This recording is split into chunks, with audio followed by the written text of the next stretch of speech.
Valentine's Day, the day to celebrate one's love. And traditions of men have often been a veil to hide the true worship of God. Could it be that Valentine's Day is one such veil?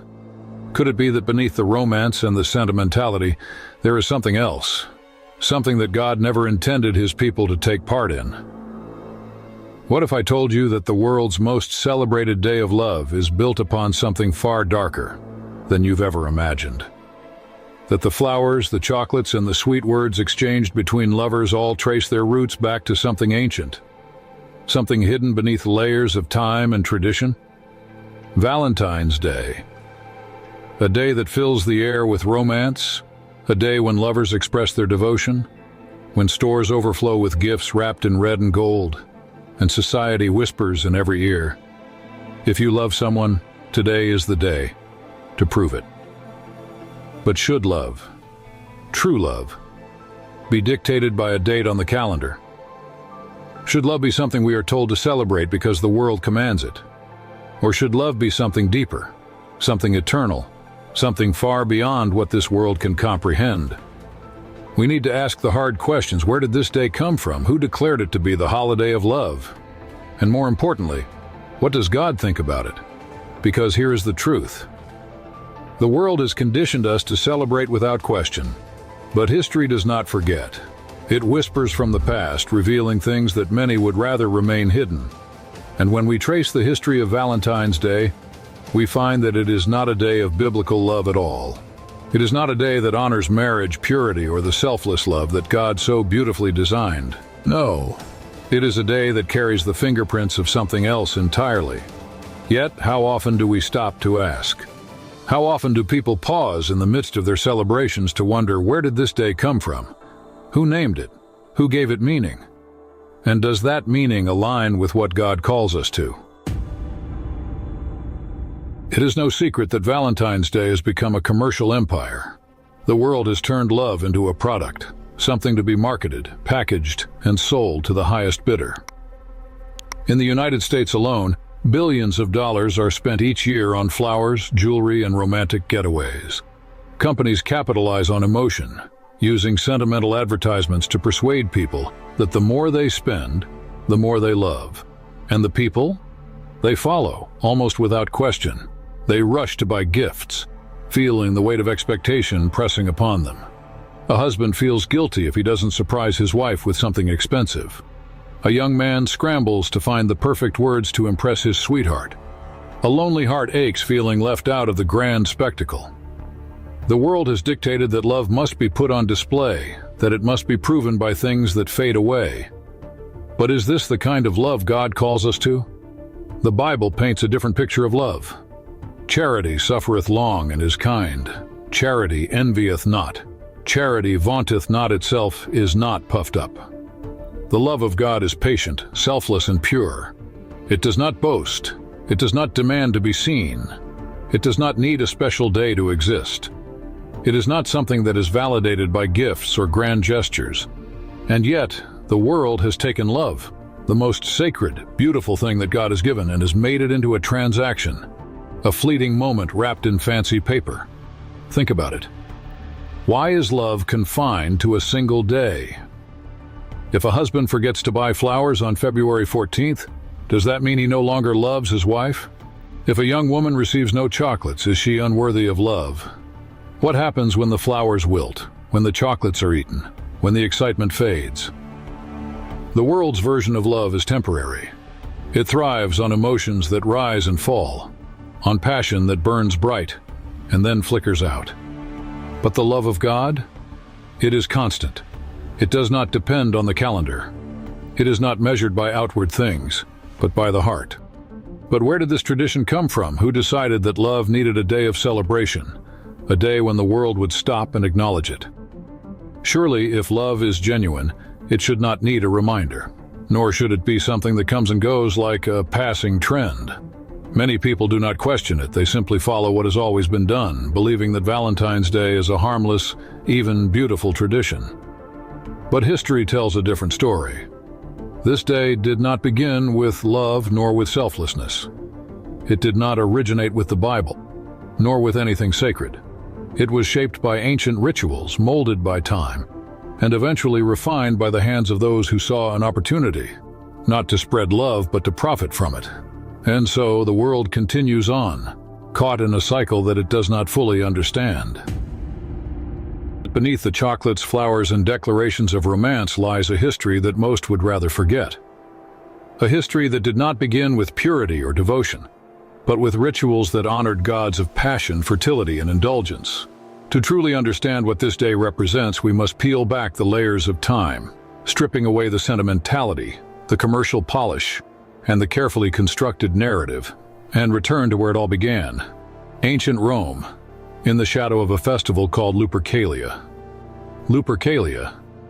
Even the name itself carries an ominous weight, whispering of a world far removed from modern celebrations of love. This was not a day of quiet affection, nor was it a time of sacred commitment. It was raw, primal, untamed.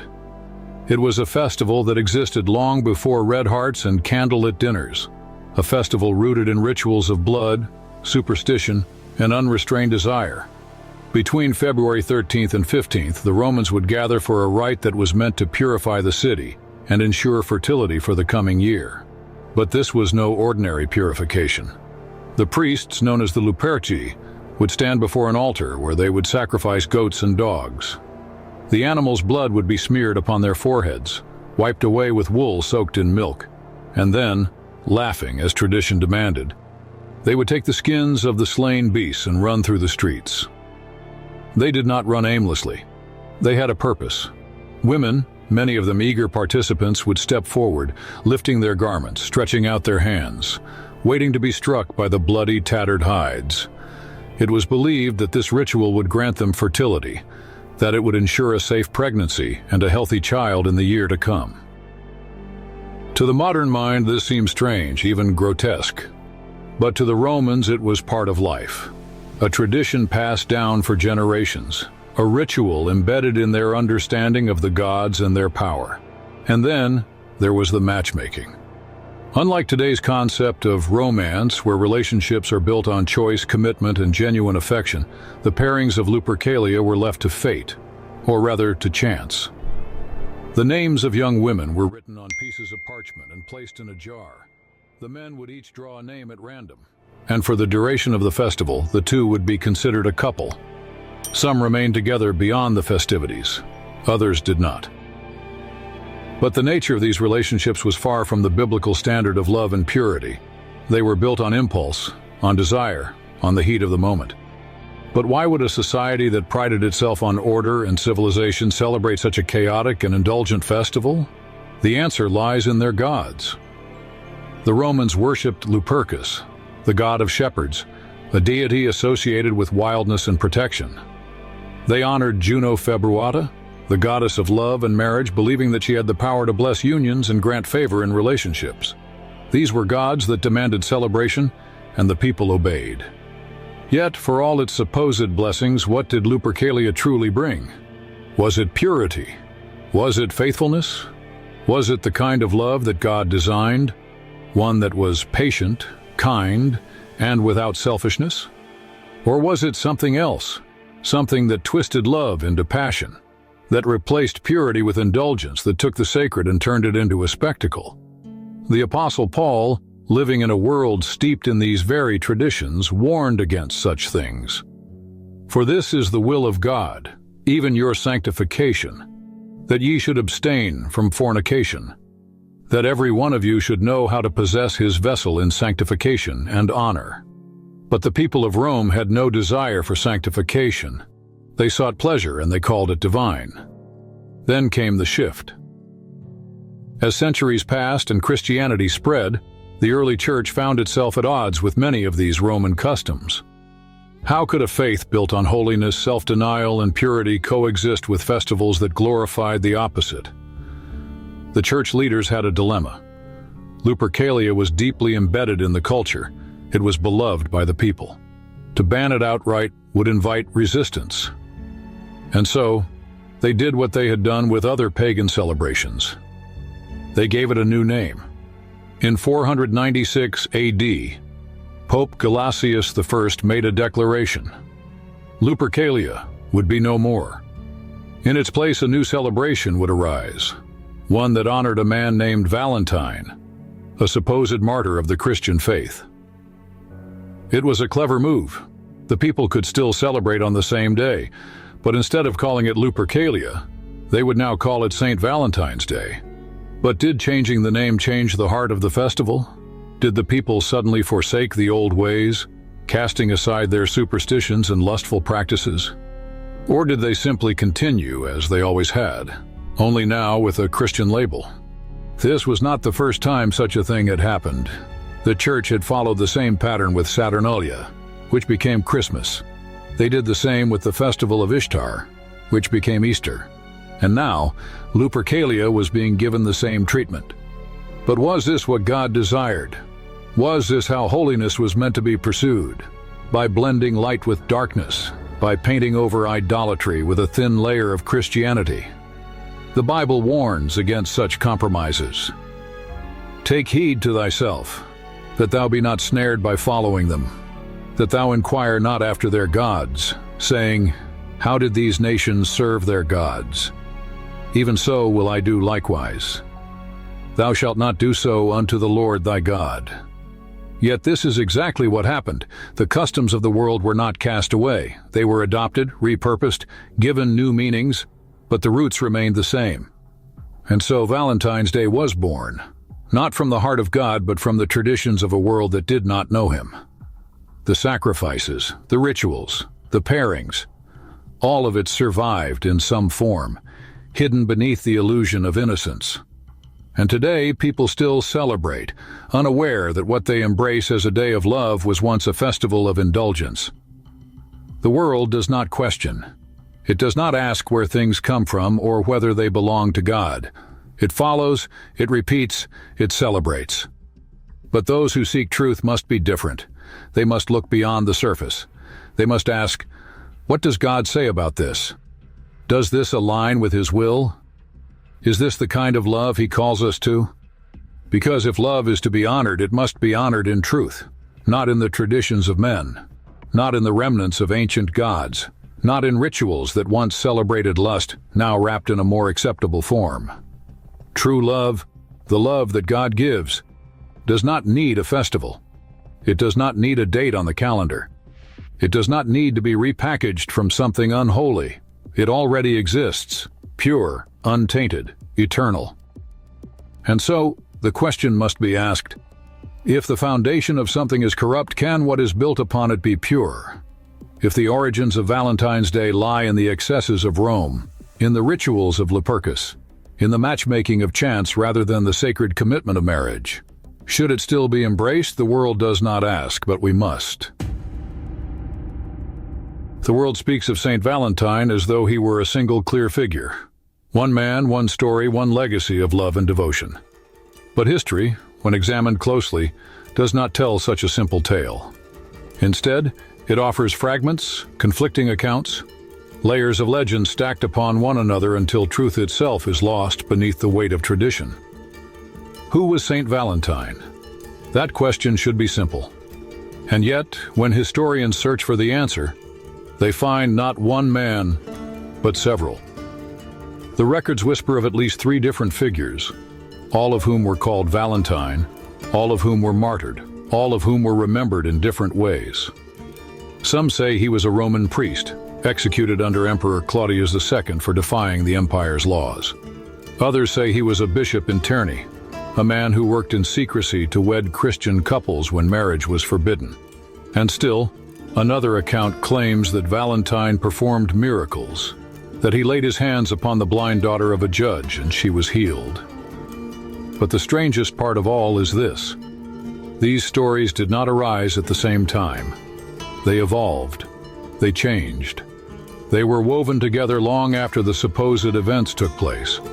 Pope Gelasius I, the same man who replaced Lupercalia with what we now call Valentine's Day, admitted himself that Valentine's deeds were known only to God. In other words, the details have been lost even by the 5th century. What does that say about the stories that have been told since then? One version of a story is told, then retold, then expanded, until what was once uncertain is accepted as fact. But should we, as seekers of truth, accept what is convenient, or should we examine what is real? Let us return to the first major legend, that Valentine was a priest who secretly performed marriages for young soldiers.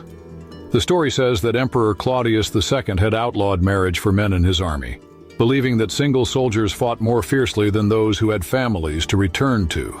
Valentine, in defiance of the emperor's command, continued to unite couples in the eyes of God. When he was discovered, he was arrested, tortured, and eventually executed. It is a noble tale. It paints Valentine as a champion of love, a man who stood for righteousness in the face of persecution. But there is a problem. There are no records, no historical documents from that era, that confirm that such a law ever existed. Would an emperor truly forbid marriage outright?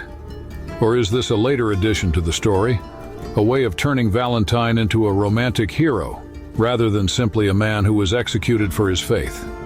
Then there is the second version of his life, the one in which Valentine did not simply marry couples but performed miracles. This account tells of a judge who held him captive, a man who doubted his faith. Valentine, speaking of the power of Christ, was challenged to prove it. The judge brought forward his blind daughter and said, "If your God is real, heal her." Valentine laid his hands upon her eyes, and suddenly she could see. A miracle. But is there proof? The first written account of this story does not appear until centuries after Valentine's supposed death. Would a tale of such magnitude truly go untold for so long? Regardless of which version people believed, one thing remained the same. Valentine was sentenced to die. But even here, the details are inconsistent. Some say he was beaten. Others say he was tortured first. Some claim he wrote a final letter to the judge's daughter, signing it, "From your Valentine." Does this sound familiar? It should. It is the origin of the phrase that now appears in millions of Valentine's Day cards around the world. A farewell message from a condemned man, transformed into a sentiment of romance.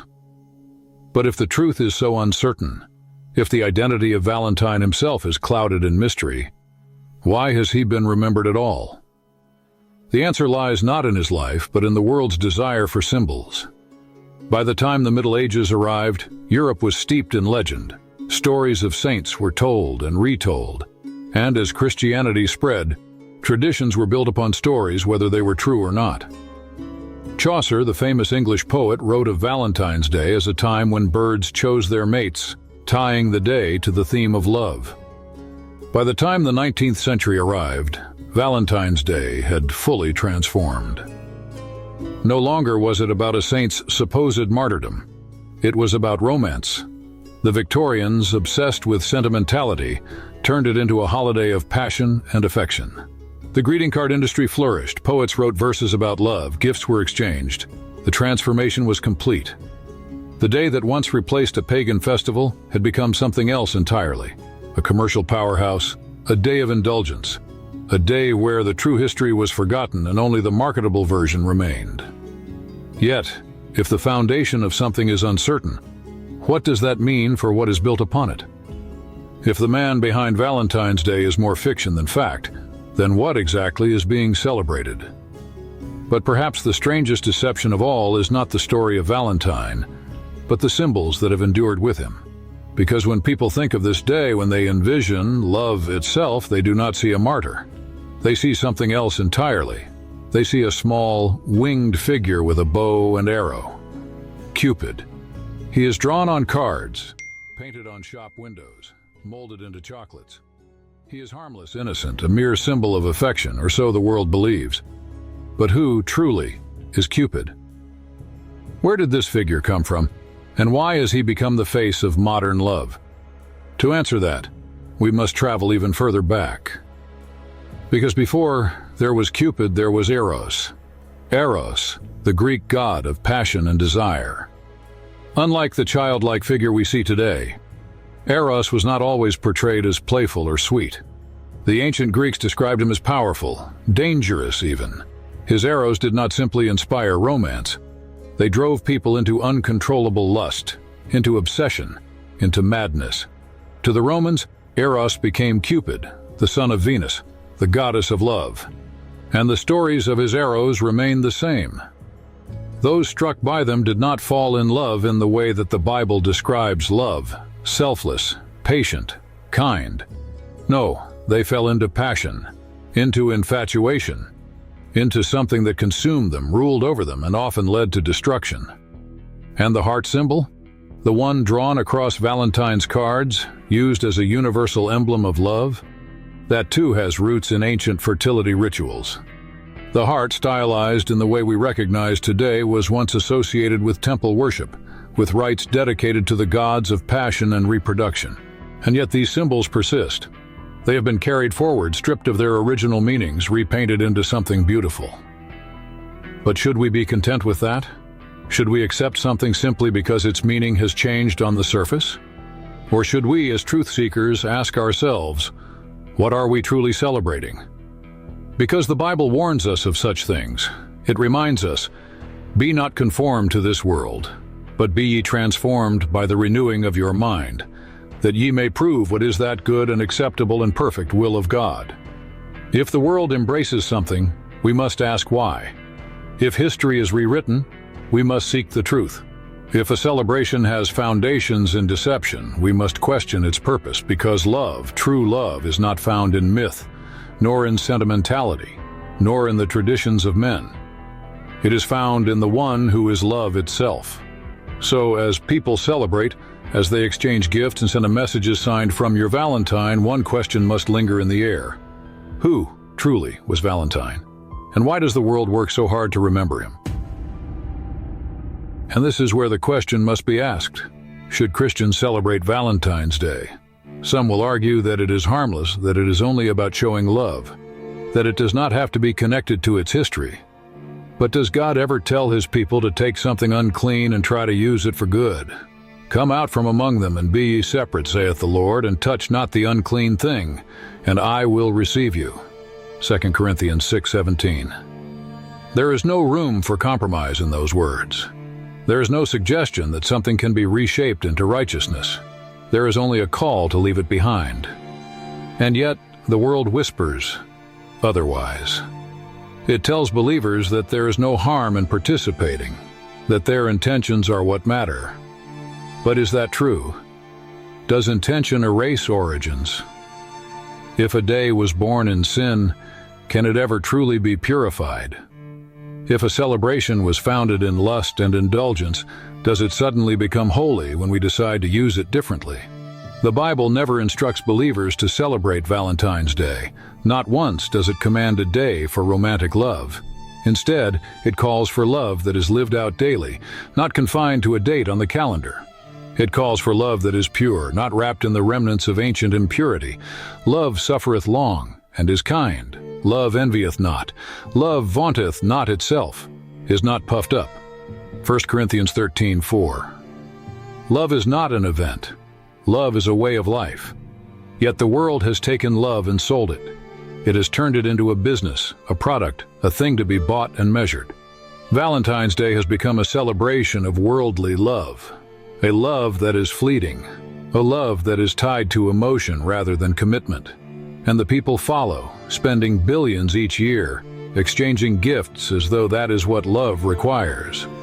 But true love, the love of God, was never about material things. It was never about grand gestures or sentimental words. It was about sacrifice. It was about giving without expectation. It was about a love so deep, so perfect, that it was willing to die so that others might live. The love of Christ was not a love celebrated in a single day. It was a love demonstrated through a lifetime, through eternity. For God so loved the world, that he gave his only begotten Son, that whosoever believeth in him should not perish but have everlasting life. That is love, a love that cannot be sold, a love that cannot be confined, a love that does not need to borrow from the traditions of men to be made meaningful. Do you see the difference? The world's love says, "Give me." God's love says, "I give you everything." The world's love says, "Love is about how I feel." God's love says, "Love is about how I serve." The world's love is conditional, fleeting, often selfish. But God's love is eternal, unchanging, and pure. And so the choice remains. The world has given its answer. It has chosen to celebrate without questioning, to embrace without seeking truth. But for those who follow Christ, the question must be different. Is love something to be honored in the way that the world dictates? Or is it something to be lived, something to be given freely, something that needs no holiday, no borrowed traditions, no false origins? Because love, true love, does not come from Rome, nor from Lupercalia, nor from any saint whose history has been twisted by time. It comes from God. It always has. It always will. It is filled with traditions, some inherited, some borrowed, and many unquestioned. Year after year, Valentine's Day arrives, wrapped in ribbons of sentiment and expectation. People exchange gifts, profess their love, and participate in what they believe to be a day of affection and devotion. But as we have seen, its origins tell a different story. One not rooted in biblical love, but in a history that contradicts the very principles God has called His people to uphold. And so the question arises, how should Christians respond? It would be easy to take an extreme approach, to reject anything associated with Valentine's Day outright, to avoid it completely, to refuse gifts and conversations. But is that the most Christ-like response, or does God call His people to something deeper, something wiser, something more powerful than mere avoidance? The Bible speaks of discernment. Behold, I send you forth as sheep in the midst of wolves. Be you therefore wise as serpents and harmless as doves. Matthew 10:16. Christ's followers are not to respond with hostility or rigid coldness, but with wisdom and grace. There will be moments when someone, a friend, a co-worker, a family member, offers a Valentine's gift with a sincere heart, not knowing its origins. In that moment, how should a Christian react? Should they reject it outright, risking offense? Or should they accept it, using it as an opportunity to turn the conversation toward something greater? God does not call us to be legalistic in our dealings with others, but He does call us to be a light in the darkness. When Paul stood before the people of Athens, he did not immediately condemn their altar to the unknown God. Instead, he used it as a bridge to reveal the truth. Whom therefore ye ignorantly worship, him declare I unto you. Acts 17:23. In the same way, could it be that the world's misunderstanding of love, its shallow, fleeting, commercialized version, presents an opportunity to point to a greater love? A love that does not fade with time, does not depend on gifts or gestures, does not crumble under the weight of human imperfection. If someone does not know the origins of Valentine's Day, should not a Christian gently lead them to the truth rather than push them away? Should not every conversation, every interaction be an opportunity to reflect the love of Christ? This is the kind of love that the world does not understand, the love that gives without expecting in return, the love that sacrifices, the love that endures. By this shall all men know that ye are my disciples, if ye have love one to another. John 13:35. But what about those who do know the origins yet still choose to celebrate? What if a believer, understanding the history of Lupercalia, of the Catholic Church's attempts to Christianize a pagan festival, of the modern commercialization of love, still sees no harm in participating? Here, too, the Bible gives guidance. Let every man be fully persuaded in his own mind. Romans 14:5 here. Conviction is a work of the Holy Spirit, not of human argument. While it is important to speak truth, it is equally important to allow God to work in hearts. Not every conversation needs to be a debate. Not every disagreement needs to be met with correction. Sometimes, the best way to witness is to live differently, to demonstrate love in a way that is so pure, so selfless, that others begin to question whether the world's version of love is enough. Yet, in all things, the believer must remain separate from the world's customs. The Bible is clear. Be not conformed to this world, but be ye transformed by the renewing of your mind. Romans 12:2. There is no command to participate in Valentine's Day. There is no instruction to mark a single day for romance. If anything, the Bible's picture of love is far more radical. It is not limited to a date on the calendar, nor is it driven by emotion. nor does it require outward displays. True love, biblical love, is not self-seeking. It does not demand attention. It does not depend on convenience or tradition. It is daily, it is eternal, it is a reflection of God Himself. And that is where the focus must shift. The greatest expression of love is not found in human relationships, but in the sacrifice of Christ. Greater love hath no man than this, that a man lay down his life for his friends. John 15:13. While the world looks to fleeting gestures, the believer looks to the cross. While society encourages indulgence and temporary passion, the Christian walks in a love that is eternal. Valentine's Day may promote the illusion of love, but true love is found in God